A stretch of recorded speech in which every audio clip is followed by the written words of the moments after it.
Tero, tell us a little bit about this area we're standing here. What is it that you do, and what's the significance of the forest behind you? Yeah, we are standing now in March 2019 at the end of the winter in the very first registered ICCA in Finland. Or to be more precise, this is a CCA, Community Conserved Area. And it has a core of 2 family-owned lots of old-growth forest and a traditional land use pattern inside the forest, namely in the form of a field and small-scale firewood use, mushroom picking, hunting and cultural purposes. And in Finland, 95% of the boreal forests, natural forests, have been lost.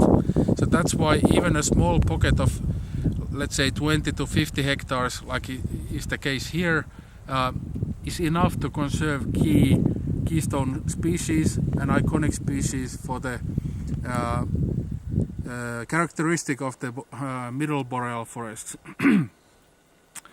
So the 2 families are putting together a plan for traditional governance of this forest.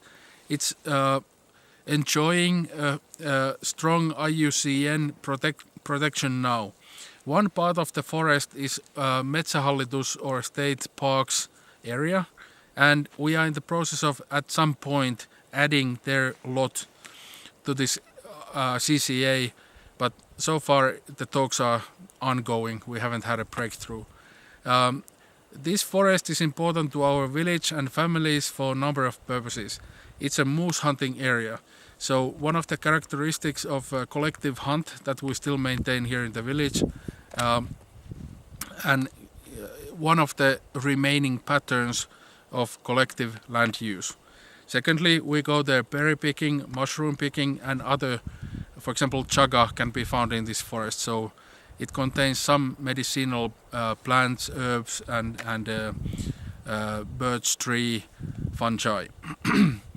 You can also take sap, birch sap from this forest in the spring. That's a traditional drink that has high quality for health.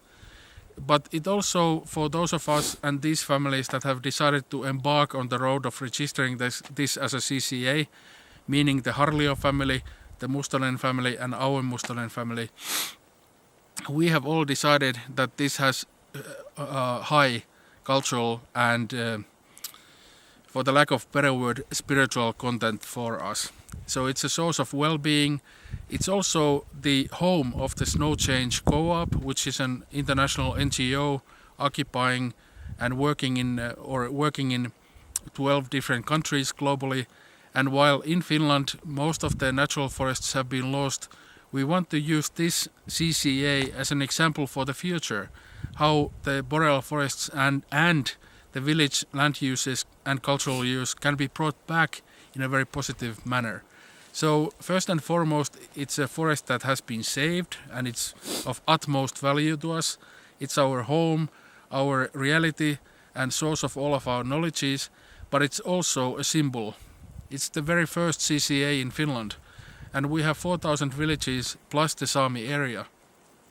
So we hope that by 2020s this will grow.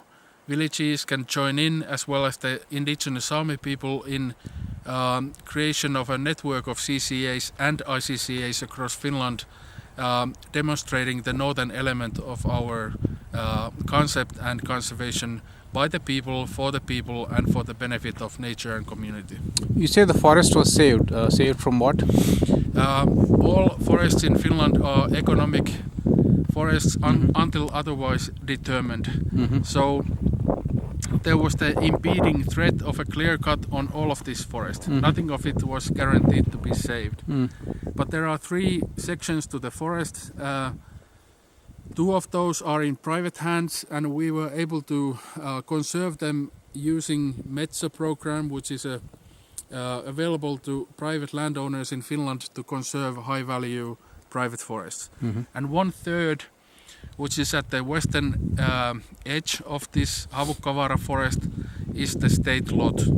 And it took an international fight that was extremely burdensome but victorious in the end to secure also the Ostola part of this Havukkovaara forest, and that's now fully protected.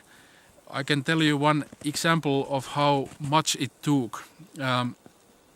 I was in talks with two prime ministers of Finland, the incoming Juha Sipilä and the outgoing Alexander Stubb by email, talking with them that we need to save this forest, and both of them were powerless. And then I was also in direct cell phone contact with the CEO of Metsähallitus, Esa Härmälä, and only by a letter from the ICCA consortium and IUCN signed by Tage Farer and Grazia Feirabend were able to stop the harvesters that were gonna go and clear cut the state part of the forest. And we also got support from Maori, the Maori people in New Zealand who are having direct work with us.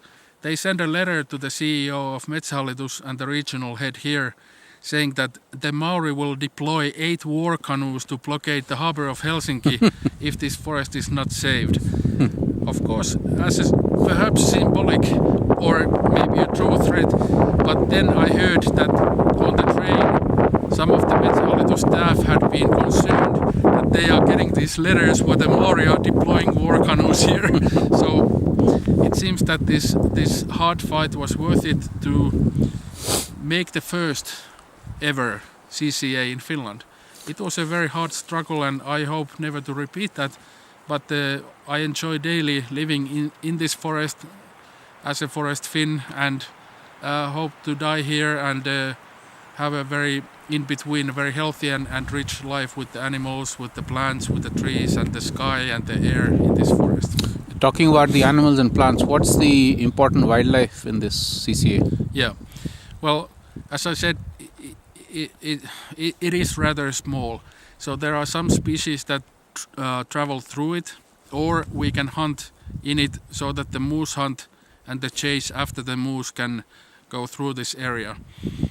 It is a home to some of the iconic large mammals, including wolverine, occasional wolf, European lynx.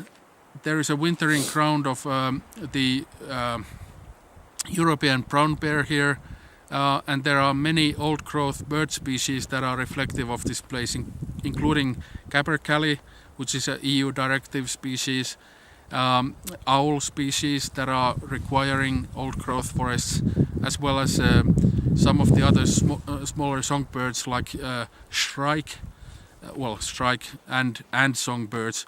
So by having this over 120-year-old forest, and even some parts of it are older, we can then maintain a critical minimum, almost like a monastery, of a range of species that still can live here.